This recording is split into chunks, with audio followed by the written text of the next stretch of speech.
ఏం కలుగును, ఏం పొందును, ఏం వెళ్తాను, ఏం కోస్తాను, ఏం పోగు చేస్తాను, ఎంతసేపు ఇదే ఆలోచన. సో ఇవే ప్రయారిటీస్తో బ్రతుకుతూ ఉంటారు. సో దీని ఫలితం ఏంటంటే వాళ్ళకి జీవితం సార్థకం చేసుకోకుండా చివరికి నిత్యత్వానికి సిద్ధపడకుండా చేసేస్తుంది. కనుక ఆయన ముందే వాడు చేస్తాడు, అలాంటి చేస్తాడు. తెలుగు బైబిల్ అయితే ఆ దినం మీ అకస్మాత్తుగా మీ మీద ఉరి అని అనువాదకులు దాన్ని ఉరి అని అనువదించారు. సో ఇంగ్లీష్లో చూస్తే సడన్లీ లైక్ ఏ ట్రాప్ అని ఉంటుంది.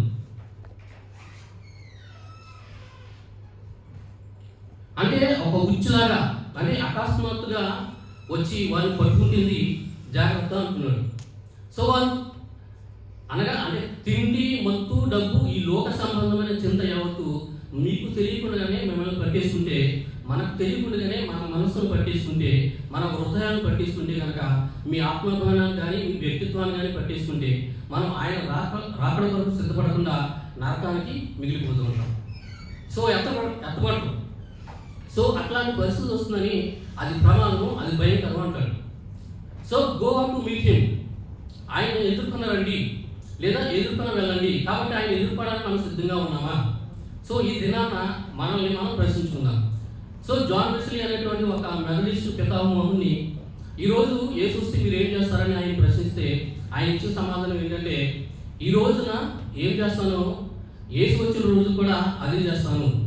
ఈరోజు నేను ఉదయాన్నే ప్రార్థన చేశాను, బైబిల్ స్టడీ చేశాను, ప్రసంగాన్ని సిద్ధం చేశాను, మరి ప్రొద్దున ఒక సంఘంలో వాక్య ప్రయాణం చేశాను, మరి మధ్యాహ్నం ఒక సంఘంలో, సాయంత్రం మరొక సంఘంలో వాక్య ప్రయాణం చేయబోతున్నాను అని చెప్పాడు. సో నా డైలీ స్కెడ్యూల్లో మరి ఎలా ఉందో అది చేస్తాను, ఎందుకంటే నేను దేవుడు రాకడకు ఎప్పుడూ సిద్ధంగానే ఉంటానని అన్నాడు. సో అలాగే మార్టిన్ లూథర్ కూడా ఈరోజు యేసు వస్తే మీరు ఏం చేస్తారు, మరి మీ షెడ్యూల్ ఏదైనా మార్పు ఉంటుందని అడిగినప్పుడు నేను బొత్తుగా ఏమి మార్చను, ఎందుకంటే నేను ప్రతిరోజు ఆయన రాకడ వరకు ఎదురు చూస్తూనే బ్రతుకుతాను. అట్లా మనం కూడా నిరీక్షలో బ్రతకగలమా? ఇది మన ప్రశ్న. సో 2 పేతురు 3:12 చదువుదాం. 2 పేతురు 3:12.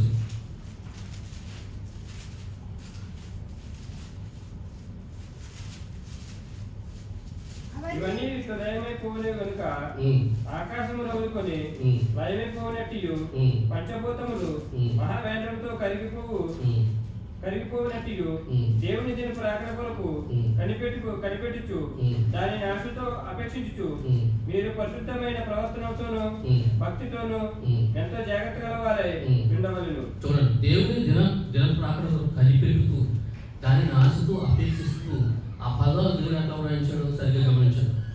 దేవుని రాకడ కొరకు కనిపెట్టుడా. ఎగ్జాంపుల్ ఇస్తాను మీకు. పాస్పోర్ట్ ఇమిగ్రేషన్లో ఇచ్చాం, మన ఇమిగ్రేషన్ ఇచ్చాం మన పాస్పోర్ట్. సో 5 రోజులు అయింది, 10 రోజులు అయింది, 15 రోజులు వీసా వస్తుందని చెప్పారు. సో అది ఇంకా రాలేదు. మరి ప్రతిరోజు బయట ఎదురు చూస్తూ ఉంటాడు ఆ మనిషి. ఎందుకు? కొరియర్ ఎప్పుడు వస్తుందా, పాస్పోర్ట్ వచ్చిందా, మరి అందులో వీసా స్టాంప్ పడిందా, మరి కళ్ళలో ఒత్తిడి వేస్తూ చూస్తూ ఉంటాడు. దీనినే కనిపెట్టడం అంటారు. ఆశకు అపేక్షించడం అంటే అదే. సో కోచింగ్ తీసుకున్నాడు, ట్రైనింగ్ తీసుకున్నాడు, మరి తర్వాత ఎగ్జామ్, మరి ఎగ్జామ్ తర్వాత రిజల్ట్ వస్తుంది. సో ఇండియాలో నిరీక్షించాడు. సో అపాయింట్మెంట్ కోసం ఒక నిరుద్యోగి మరి ఎట్లా ఎదురు చూస్తాడో దానికన్నా మన భక్తి గొప్పది. సో అది అట్లా నుండి మీరు భక్తితోనూ పరిశుద్ధమైన ప్రవర్తనతోనూ మరి మనం ఎంతో జాగ్రత్తగా ఉండాలంటాడు. ఎంతో జాగ్రత్త, పరిశుద్ధమైన ప్రవర్తన, భక్తి. సో ఆయన రాకడ సమయంలో ఉండాలంటాడు. సో 14 పేతురు అంటాడు,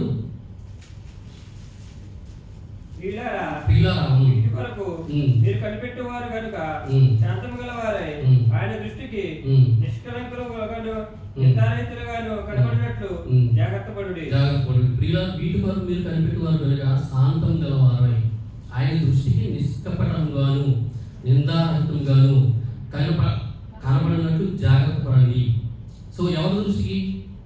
ఆయన దృష్టికి, నీ దృష్టి కాదు, ఈ లోకం దృష్టి కాదు. సో మీ చర్చి దృష్టికి అసలే కాదు, మీ పాస్టర్ దృష్టికి అసలే కాదు. సో దేవుని దృష్టికి. సో అగ్ని నేత్రములతో నిన్ను ఆయన ఎక్కడా మిగల్చకుండా పూర్తిగా స్కాన్ చేసి దేవుని దృష్టికి, నీ యొక్క డిస్పోజిషన్ మాత్రమే కాదు, నీ యొక్క మరి డిఎన్ఏలో కూడా ఉన్నటువంటి billions and billions of billions కణాలలో ఉన్నటువంటి ఆ ఇన్ఫర్మేషన్ చేసుకున్న చూడగలిగినటువంటి దేవుడి దృష్టికి నిష్కలంకుడుగా నిందారహితుడుగా జాగ్రత్తగా కనబడాలంటే మరి 24/7 మనం బైబిల్తోనూ ప్రార్థనతోనూ మోకరిల్లా కూడా మనం ఆ పని చేయలేము. సో దానికి దేవుడి కృప కావాలి. సో నీకు అట్లాంటి విలీనెస్ ఉంటే మరి దేవుడి కృప ద్వారా ఆయన ఆత్మ ద్వారా సిద్ధపరచబడాలి. కాకపోతే అంత జాగ్రత్త సిద్ధపడ అవసరం. సో 7వ వచనాన్ని మీరు గమనించండి. అప్పుడు ఆ కన్యకులందరూ లేచి తమ డ్యూటీని చక్కపరిచారు. కానీ 10 మంది లేచారు. వెంటనే అక్కడ అవసరమైనటువంటి మొదటి విషయం ఏంటంటే డ్యూటీని సిద్ధం చేసుకోవడం, వాటిని చక్కపరిచి క్లీన్ చేశారు, వాటిని లోపం లేకుండా చక్కగా వెలిగేటట్టు సరి చేశారు. సో అసలు విషయం ఇక్కడే బయటపడింది. సో అప్పటి వరకు అందరూ ఒకే రకంగా మరి 10 మంది కన్యకులు సమానంగానే ఉన్నారు. 10 మంది పెళ్లి కోసమే వచ్చారు. మరి 10 మంది పెళ్లి కుమారుల మీద ఆశతోనే వచ్చారు. సో 10 మంది విందులో పాల్గొనడానికి వచ్చారు. 10 మంది చేతుల్లోనూ డ్యూటీలు ఉన్నాయి. కానీ 5 మంది మాత్రమే బుద్ధి గలవారు. మరి 5 మంది బుద్ధి లేని వారు పైకి అందరూ ఒకే రకంగా కనపడుతున్నారు. కానీ వాస్తవానికి అందరూ ఒకే రకమైనటువంటి వారు కాదు. సో నిజానికి ఆ 10 మందిలో 2 రకాల బుద్ధి కలిగిన వారు ఉన్నారు. వీరు 2 గ్రూపుల్లాగా అంటే 2 బ్యాచెస్ అంటే 2 గుంపుల్లాగా ఉన్నారు. ఒక గుంపు ఏమో రైటియస్, మరొక గుంపు ఏమో రిలీజియస్. అంటే ఒక గ్రూప్ మాత్రమే మరి నీతిగాను నిజాయితీగాను ఉన్నారు. మరి రెండో గ్రూపు మతపరమైనటువంటి నీతి అనే ముసుగులో ఉన్నారు. ఎలా ఉన్నారు? పరిశుద్ధులు అనే ముసుగులో ఉన్నారు.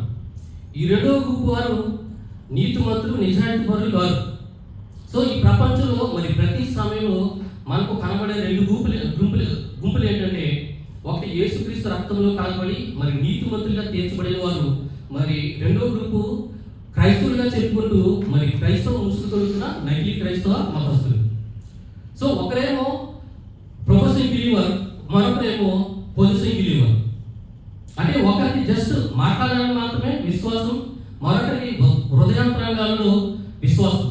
అంటే జీవితం అంతా విశ్వాసంతో నడిపింపబడతారు. So they look like the same but they don't live the same. అంటే ఆ 10 మంది కన్యకులు మరి కనబడడానికి ఒకే రకంగా కనబడుతున్నారు, కానీ రియాలిటీలో ఒకే రకంగా బ్రతకరు. సో 2వ తూమితి మరి 3:5లో దేవుడు అన్నాడు,